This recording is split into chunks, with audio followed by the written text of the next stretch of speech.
Here's a trick I bet you've never seen before. Come on, I'm gonna show you. You know, everybody knows that you can use a speed square as a straight edge, just like this.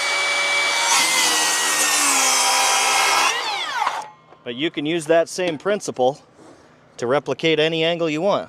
Let's just say you were trying to make a 4-pitch on your rafter cuts. So simply take a stair gauge, slide that on there, find your angle, make your mark, set your gauge. Now,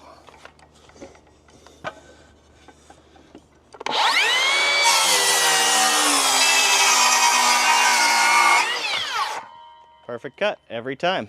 And if that was helpful, make sure you like and subscribe.